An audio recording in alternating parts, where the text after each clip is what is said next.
നമസ്കാരം. Middle east വാർത്തകളിലേക്ക് സ്വാഗതം. ആദ്യം നോക്കാം പ്രധാന വാർത്തകൾ. അവയവദാനം സംബന്ധിച്ച് സുപ്രധാന നിയമ പരിഷ്കരണവുമായി UAE. മൃഗങ്ങളിൽ നിന്നുള്ള അവയവങ്ങളും കൃത്രിമമായ അവയവങ്ങളും മനുഷ്യർക്ക് സ്വീകരിക്കാമെന്ന ഫെഡറൽ നിയമത്തിൽ മാറ്റം. രോഗികളുടെ സുരക്ഷ ഉറപ്പുവരുത്തിക്കൊണ്ട് സ്വീകരിക്കാം എന്ന് പുതിയ നിയമം.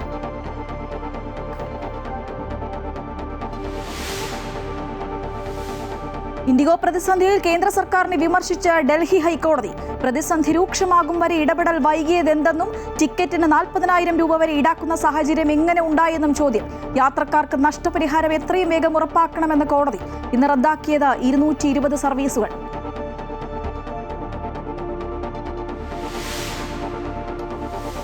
തദ്ദേശ പോരിൽ നാളെ അവസാന ഘട്ടം. തൃശൂർ മുതൽ കാസർഗോഡ് വരെ 7 ജില്ലകൾ പോളിംഗ് ബൂത്തിലേക്ക്. ഒന്നാം ഘട്ട വോട്ടെടുപ്പിൽ പോളിംഗ് 70.91% താഴ്ന്നതോടെ രണ്ടാം ഘട്ടത്തിൽ പരമാവധി വോട്ടർമാരെ ബൂത്തിലെത്തിക്കാൻ മുന്നണികൾ. വോട്ടെണ്ണൽ ശനിയാഴ്ച.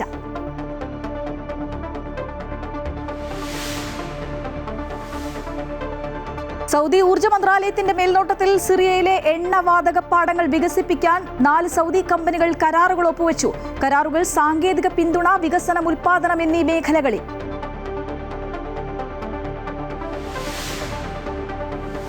രാഹുൽ മാങ്കൂട്ടത്തിന് താൽക്കാലിക ആശ്വാസം.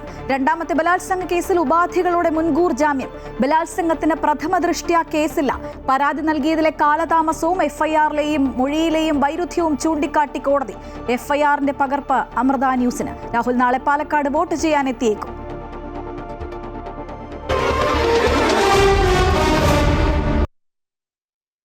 ഇൻഡിഗോ പ്രതിസന്ധിയിൽ കേന്ദ്ര സർക്കാരിനെ രൂക്ഷമായി വിമർശിച്ച് ഡൽഹി ഹൈക്കോടതി. പ്രതിസന്ധി രൂക്ഷമാകും വരെ ഇടപെടാൻ വൈകിയത് എന്തുകൊണ്ടെന്ന് കോടതി ചോദിച്ചു. വിമാന കമ്പനികൾ ഉത്തരവുകളും നിർദ്ദേശങ്ങളും പാലിക്കുന്നുണ്ട് എന്ന് കേന്ദ്ര സർക്കാർ ഉറപ്പാക്കണമെന്നും നിർദ്ദേശിച്ചു.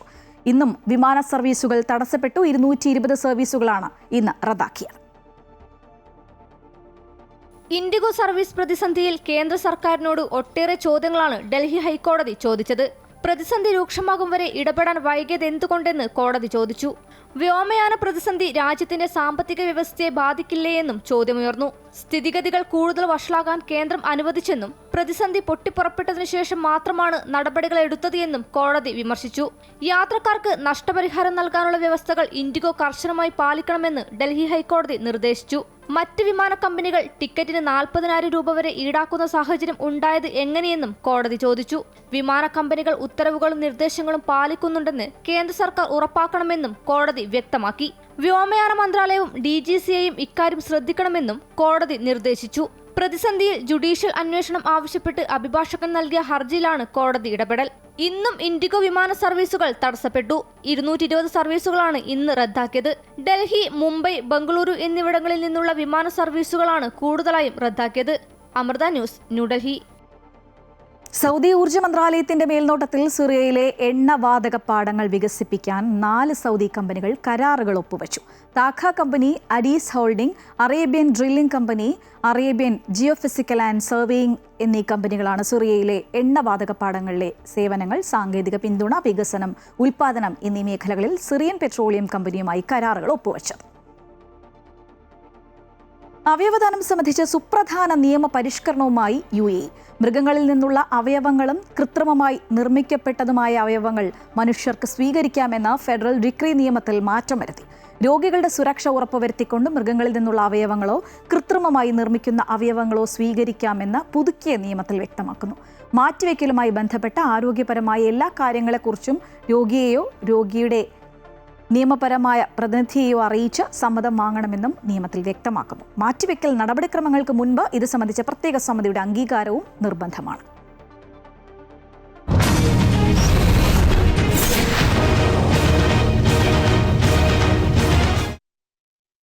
വടക്കൻ ജില്ലകൾ നാളെ പോളിംഗ് ബൂത്തിലേക്ക്. 7 ജില്ലകളിൽ 1.5 കോടി വോട്ടർമാരാണ് ഉള്ളത്. വൻ സുരക്ഷാ സന്നാഹങ്ങൾക്കൊടുവിലാണ് വോട്ടെടുപ്പ് നടക്കുന്നത്.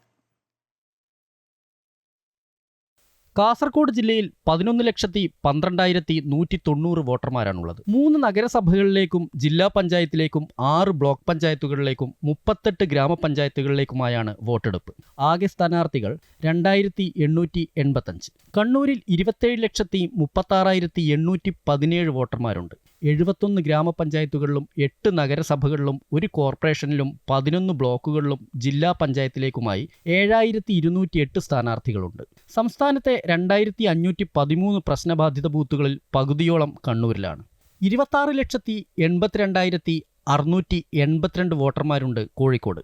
7 നഗരസഭകളിലും കോർപ്പറേഷനിലും 70 ഗ്രാമപഞ്ചായത്തുകളിലും 6 ബ്ലോക്കുകളിലും ജില്ലാ പഞ്ചായത്തുകളിലുമായി 6,328 സ്ഥാനാർത്ഥികൾ ജനവിധി തേടുന്നു. 6,47,378 വോട്ടർമാരെയുള്ളൂ വയനാട് ജില്ലയിൽ. 3 നഗരസഭകളിലും 28 ഗ്രാമപഞ്ചായത്തുകളിലും ജില്ലാ പഞ്ചായത്തിലേക്കും 6 ബ്ലോക്ക് പഞ്ചായത്തുകളിലേക്കുമായി 3,164 സ്ഥാനാർത്ഥികൾ ജനവിധി തേടും. മലപ്പുറത്ത് 36,18,851 വോട്ടർമാരുണ്ട്. 8,381 സ്ഥാനാർത്ഥികളും. പാലക്കാട് ജില്ലയിൽ 24,33,390 വോട്ടർമാരുണ്ട്. 88 ഗ്രാമപഞ്ചായത്തുകളിലും 13 ബ്ലോക്ക് പഞ്ചായത്തുകളിലും 7 നഗരസഭകളിലും ജില്ലാ പഞ്ചായത്തിലുമായി 6,726 സ്ഥാനാർത്ഥികളുണ്ട്. തൃശൂരിൽ 27,36,817 വോട്ടർമാരും 7,208 സ്ഥാനാർത്ഥികളുമാണുള്ളത്. അമൃത ന്യൂസ്, കോഴിക്കോട്. വോട്ടെടുപ്പിന് മണിക്കൂറുകൾ മാത്രം ബാക്കി നിൽക്കെ വലിയ ആത്മവിശ്വാസത്തിലാണ് കോഴിക്കോട്ടെ മുന്നണികൾ.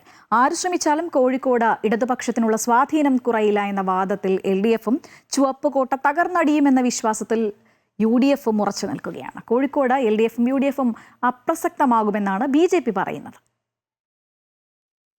കോഴിക്കോട്ടെ ചുവപ്പ് കോട്ട തകർക്കുക എന്നതാണ് UDFിന്റെയും BJPയുടെയും ലക്ഷ്യം.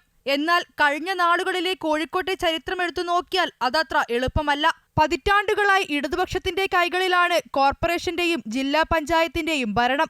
എന്നാൽ ഇത്തവണ ചരിത്രം മാറ്റിയെഴുതപ്പെടുമെന്ന വിശ്വാസത്തിലാണ് UDFും BJPയും. അതിനായി ശക്തമായ മുന്നൊരുക്കങ്ങൾ നടത്തി കാടിളക്കിയുള്ള പ്രചരണമാണ് ഇരു മുന്നണികളും നടത്തിയത്. മോദി സർക്കാരിന്റെ വികസന നേട്ടങ്ങളും കോഴിക്കോട്ടെ വികസന മുരടിപ്പും UDFിനും LDFിനുമുള്ള SDPIയുടെ പിന്തുണയും BJP പ്രചരണായുധമാക്കിയപ്പോൾ ഭരണവിരുദ്ധ വികാരവും അഴിമതിയും വികസന മുരടിപ്പും വോട്ടർ പട്ടികയിലെ ക്രമക്കേടുമെല്ലാം എടുത്തു കാണിച്ചായിരുന്നു UDFിന്റെ പ്രചരണം. LDFിന്റെ പ്രചരണമാകട്ടെ പിണറായി സർക്കാരിന്റെ വികസനങ്ങളിൽ ഊന്നിയും. ഇവയ്ക്കൊക്കെ പുറമെ സ്വർണ്ണക്കൊള്ളയും രാഹുൽ വിഷയവുമെല്ലാം ഇവിടെ ചർച്ച ചെയ്യപ്പെട്ടു. കോർപ്പറേഷനിലും ജില്ലാ പഞ്ചായത്തിലും ഇത്തവണ UDF ഭരണത്തിൽ വരുമെന്ന് Kozhikode DCC president advocate K Praveen Kumar പറഞ്ഞു. ജില്ലയിൽ UDF ഏറെ പ്രതീക്ഷയിലാണ്. ഇത്തവണ UDFിന്റെ മേയർ കോഴിക്കോട് സത്യപ്രതിജ്ഞ ചെയ്യും.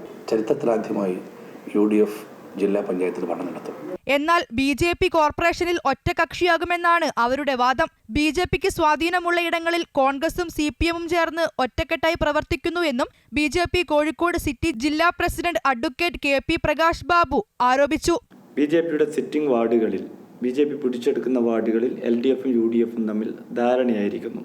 BJP വിജയം കൊണ്ടുവരുന്ന പാർട്ടിയാണ്, വികസനം കൊണ്ടുവരുന്ന പാർട്ടിയാണെന്നുള്ള പൊതുധാരണയുണ്ട്. അതുകൊണ്ട് 10 മടങ്ങ് ആവേശവും പ്രതീക്ഷയും വർദ്ധിച്ചിട്ടുണ്ട്. കോൺഗ്രസിന്റെയും BJPയുടെയും ആത്മവിശ്വാസത്തിന് വോട്ടെണ്ണി തീരുന്നതുവരെ മാത്രമാണ് കാലാവധിയെന്ന് CPM കോഴിക്കോട് ജില്ലാ സെക്രട്ടറി M മെഹബൂബ് പരിഹസിച്ചു. ഫലപ്രഖ്യാപനം വരെ എന്തും ആർക്കും പറയാം. UDFിന് പറയത്തക്ക ഒരു പ്രതിപക്ഷമായിട്ട് പോലുമുള്ള അംഗത്വം ജില്ലാ പഞ്ചായത്തിൽ ലഭ്യമാകാൻ സാധ്യതയില്ല. BJPയെ സംബന്ധിച്ചിടത്തോളം BJPനെ കിട്ടുന്ന വോട്ട് സിന്ദാബാദ് വിളിക്കുന്ന പാർട്ടിയാണ്. അരയും തലയും മുറുക്കിക്കെട്ടി 3 മുന്നണികളും പോര് തുടരുകയാണ്. ആർക്കൊപ്പം ജനം നിൽക്കുമെന്ന് 13-അറിയാം. അമൃത ന്യൂസ്, കോഴിക്കോട്. തദ്ദേശ തെരഞ്ഞെടുപ്പിന്റെ ആദ്യഘട്ട വോട്ടെടുപ്പിന് പിന്നാലെ കൂട്ടിയും കിഴിച്ചും മുന്നണികൾ. മികച്ച പോളിംഗ് തങ്ങൾക്ക് അനുകൂലമാകുമെന്ന കണക്കുകൂട്ടലിലാണ് രാഷ്ട്രീയ പാർട്ടികൾ.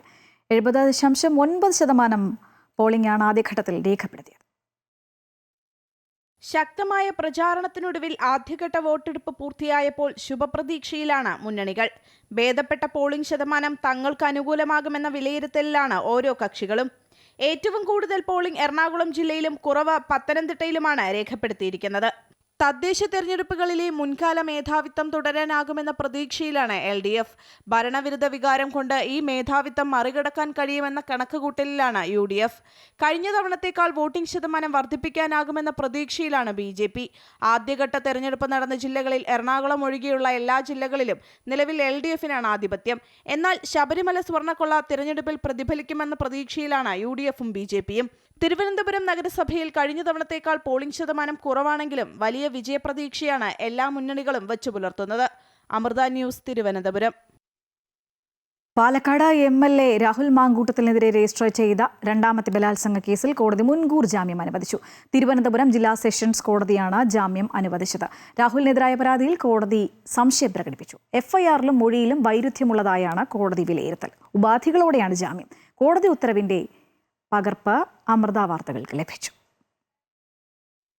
3 ദിവസമായി നടന്ന വിശദമായ വാദത്തിനൊടുവിലാണ് തിരുവനന്തപുരം പ്രിൻസിപ്പൽ സെഷൻസ് കോടതി ബംഗളൂരുവിൽ താമസക്കാരിയായ 23-കാരി നൽകിയ രണ്ടാം ബലാത്സംഗ പരാതിയിൽ രാഹുൽ മാങ്കൂട്ടത്തിൽ MLAക്ക് മുൻകൂർ ജാമ്യം അനുവദിച്ചത്.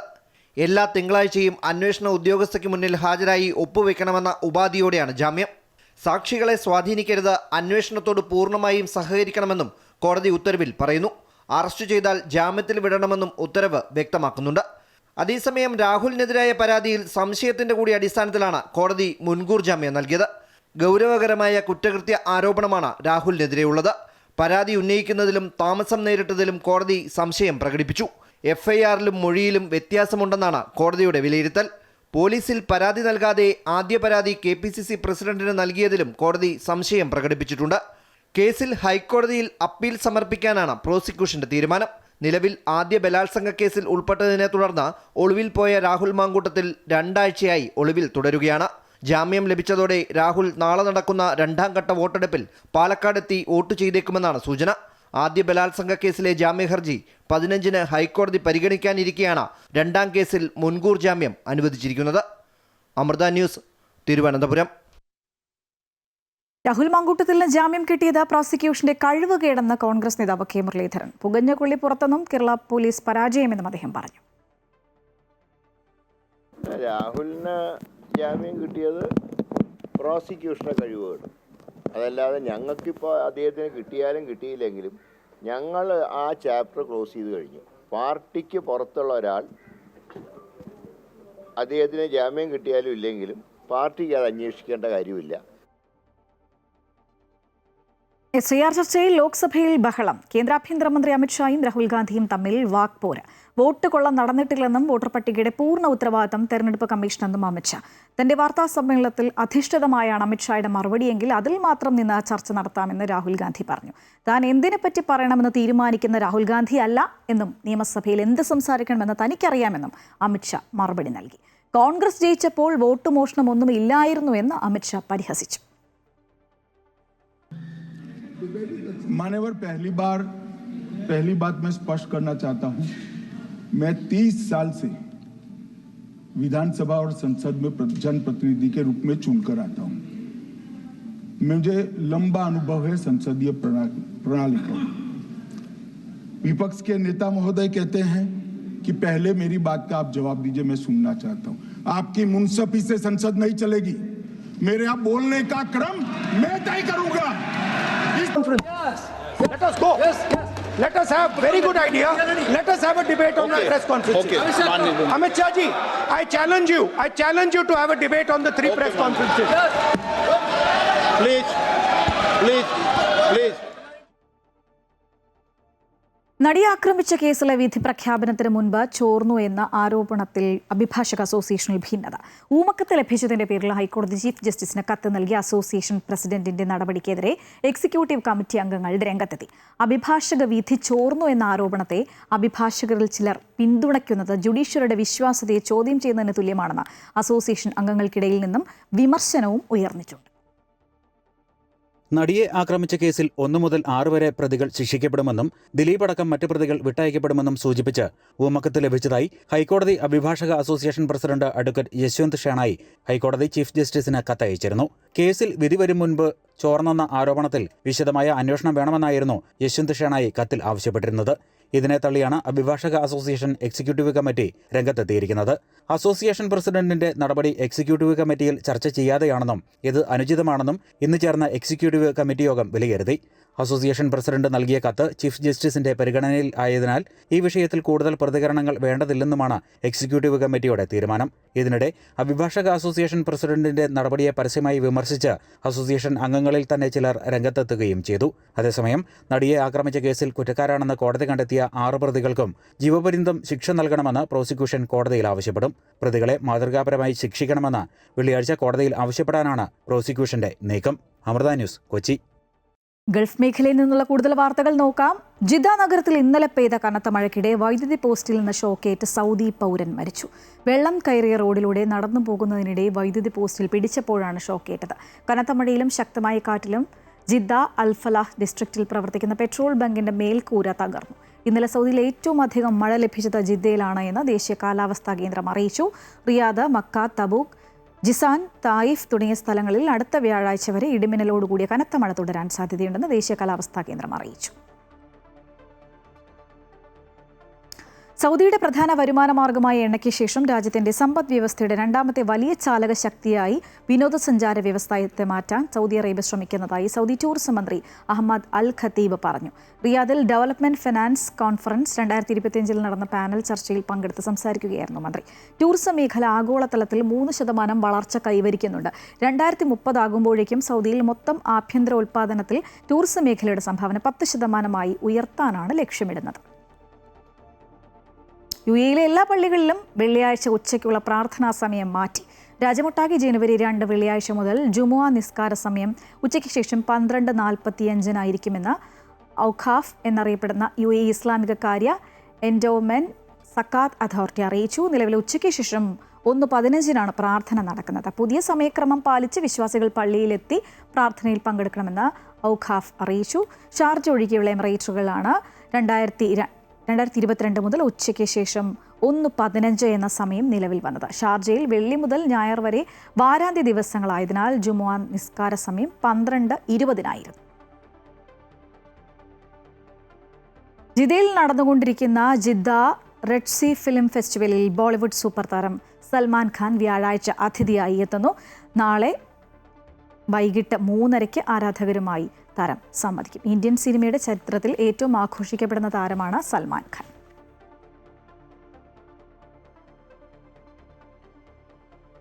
ശരണാമൃതം powered by Dhanalakshmi bank. Banking on relationships Forever.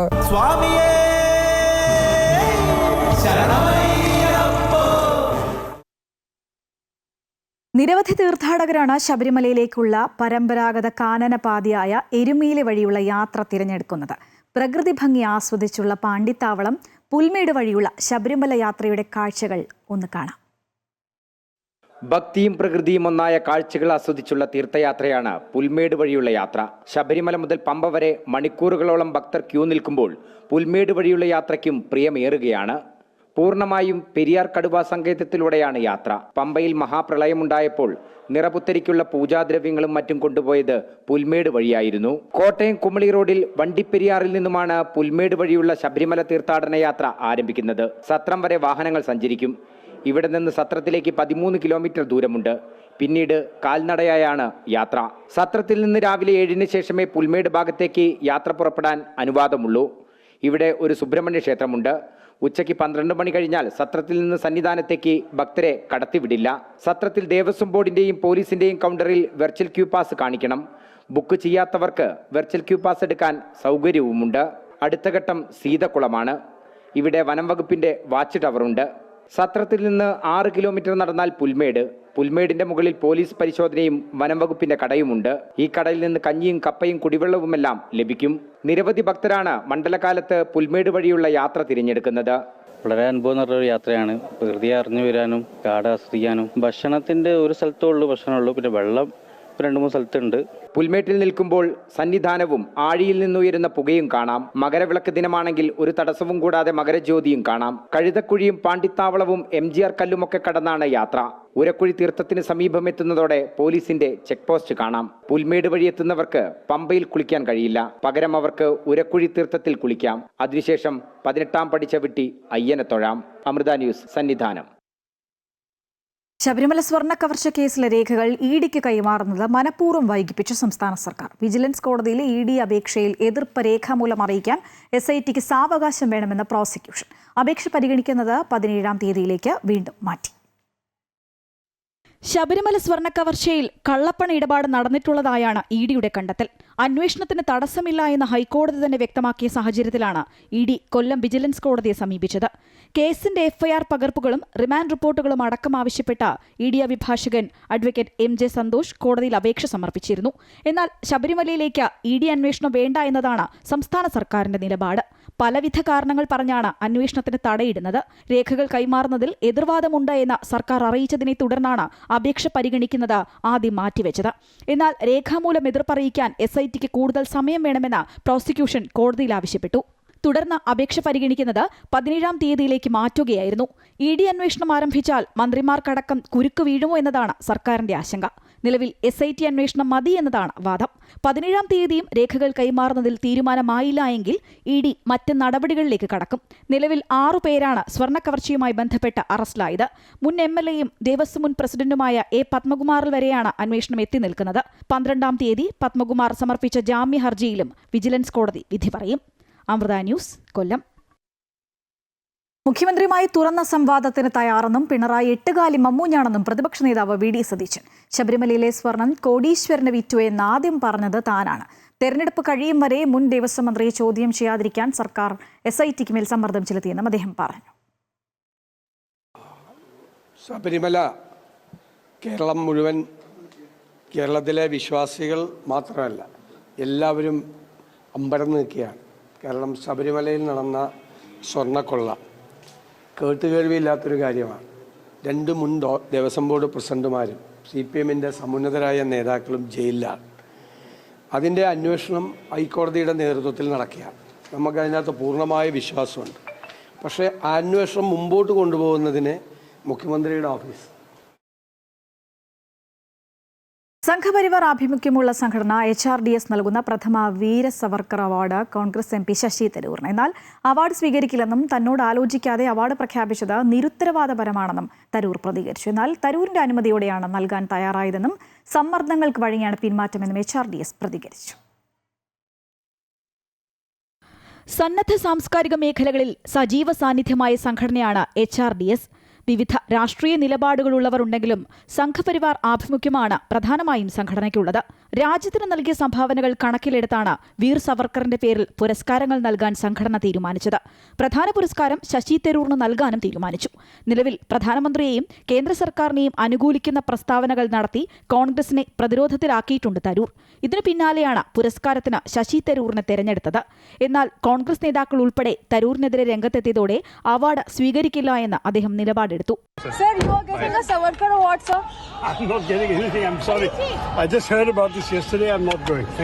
Award ലഭിക്കുന്നതിനെ പറ്റി മാധ്യമങ്ങളിലൂടെയാണ് അറിഞ്ഞതെന്നും സംഘാടകർ തന്റെ പേര് പ്രഖ്യാപിച്ചത് നിരുത്തരവാദപരമെന്നും തരൂർ വ്യക്തമാക്കി. എന്നാൽ തരൂരിന്റെ വാദം പൂർണ്ണമായും തള്ളിയാണ് സംഘാടകർ രംഗത്തെത്തിയത്. ഓഫീസിൽ നേരിട്ടെത്തിയാണ് അവാർഡ് കാര്യങ്ങൾ പറഞ്ഞതെന്നും ക്ഷണിച്ചതെന്നും സംഘാടകർ വ്യക്തമാക്കി. രാഷ്ട്രീയ സമ്മർദ്ദത്തിന്റെ ഭാഗമായാണ് അവാർഡ് തരൂർ നിരസിച്ചതെന്ന് HRDS സ്ഥാപകൻ അജി കൃഷ്ണൻ പറഞ്ഞു. ഞങ്ങളെല്ലാവരും ഇത് രവികാന്ത് സാറ് നേരിട്ട് പോയി അദ്ദേഹത്തെ കണ്ടാണ്. ഒരു മാസം മുമ്പാണ് നമ്മൾ ഇദ്ദേഹത്തിന് കത്തൊക്കെ കൊടുത്തത്. ഇത് കഴിഞ്ഞ 1 മാസമായിട്ട് നടക്കുന്ന ഒരു പരിപാടിയാണിത്. കാരണം ഈ ഇത്രയും രത്നസിംഗ്ജിയെ പോലുള്ള ആളുകൾ പങ്കെടുക്കണം, അതിൻ്റെ ക്രമീകരണങ്ങളൊക്കെ അങ്ങനെയാണ് നടന്നുകൊണ്ടിരിക്കുന്നത്. ഇപ്പോൾ എനിക്ക് തോന്നുന്നു ഇപ്പോൾ കോൺഗ്രസിൻ്റെ സൈഡിൽ നിന്ന് വലിയ സമ്മർദ്ദം അദ്ദേഹത്തിന് നേരെ ഉണ്ടായിട്ടുണ്ടെന്ന് തോന്നുന്നു. അതുകൊണ്ടായിരിക്കണം അദ്ദേഹം ഭയന്ന് പിന്മാറുന്നതാണോ എന്നറിയില്ല. അവാർഡ് നിരസിച്ചുവെങ്കിലും വടക്കൻ കേരളത്തിൽ തെരഞ്ഞെടുപ്പ് നടക്കാൻ പോകുന്ന സാഹചര്യത്തിൽ ശശി തരൂർ വഴിയുണ്ടായ വിവാദം കോൺഗ്രസിന് തലവേദനയായിട്ടുണ്ട്. പ്രതിപക്ഷ പ്രതിഷേധത്തെ ഉൾപ്പെടെ കഴിഞ്ഞ ദിവസം തരൂർ തള്ളിപ്പറഞ്ഞിരുന്നു. അമൃത ന്യൂസ്, ന്യൂഡൽഹി. മലയാറ്റൂരിൽ 19-കാരിയുടെ മരണകാരണം തലക്കേറ്റ ഗുരുതര പരിക്കെന്ന് പോസ്റ്റ്മോർട്ടത്തിൽ കണ്ടെത്തൽ. തലയിൽ 1-ൽ കൂടുതൽ അടിയേറ്റ മുറിവുകളുണ്ട്. ആന്തരിക രക്തസ്രാവം ഉണ്ടായതായും പോസ്റ്റ്മോർട്ടം റിപ്പോർട്ടിൽ പറയുന്നു. പെൺകുട്ടിയുടെ സുഹൃത്തായ അലനെ പോലീസ് അറസ്റ്റ് ചെയ്തു. മലയാറ്റൂർ മുണ്ടങ്ങമറ്റം സ്വദേശി ചിത്രപ്രിയയുടെ മൃതദേഹം ഇന്നലെ ഉച്ചയോടെയാണ് സെബിയൂരിലെ ആളൊഴിഞ്ഞ പറമ്പിൽ കണ്ടെത്തിയത്. ചിത്രപ്രിയയെ കൊലപ്പെടുത്തുകയായിരുന്നുവെന്ന് സുഹൃത്ത് അലൻ സമ്മതിച്ചതായാണ് പോലീസ് വൃത്തങ്ങൾ പറയുന്നത്. മദ്യലഹരിയിൽ കുറ്റകൃത്യം ചെയ്തുവെന്നാണ് പ്രതിയുടെ വെളിപ്പെടുത്തൽ. സംശയത്തിന്റെ പേരിൽ കല്ലുപയോഗിച്ച് തലക്കടിച്ചാണ് കൊലപാതകം. അലന്റെ അറസ്റ്റ് പോലീസ് രേഖപ്പെടുത്തി. ചിത്രപ്രിയ അലനൊപ്പം പോകുന്നതിന്റെ CCTV ദൃശ്യങ്ങൾ പോലീസിന് ലഭിച്ചിരുന്നു. ബൈക്കിൽ പോകുന്ന ദൃശ്യങ്ങളാണ് ലഭിച്ചത്. ഇതിന്റെ അടിസ്ഥാനത്തിൽ സമീപ സ്ഥലങ്ങളിൽ പോലീസ് പരിശോധന നടത്തിയപ്പോഴാണ് മൃതദേഹം കണ്ടെത്തിയത്. 3 ദിവസമായി കുട്ടിക്ക് വേണ്ടിയുള്ള തിരച്ചിൽ നടക്കുകയായിരുന്നു. മൃതദേഹം കണ്ടെത്തിയ ഭാഗത്ത് വെട്ടുകല്ലുകൾ കൂട്ടിയിട്ടിരുന്നു. കല്ലുകളിൽ രക്തം പുരണ്ടിട്ടുണ്ടായിരുന്നു. ബാംഗ്ലൂരിൽ ഡിഗ്രി വിദ്യാർത്ഥിയായ ചിത്രപ്രിയ അവധിക്കായി നാട്ടിലെത്തിയതായിരുന്നു. കളമശ്ശേരി മെഡിക്കൽ കോളേജിൽ പോസ്റ്റ്മോർട്ടം പൂർത്തിയാക്കി മൃതദേഹം ബന്ധുക്കൾക്ക് വിട്ടു നൽകി. അമൃത ന്യൂസ്, കൊച്ചി.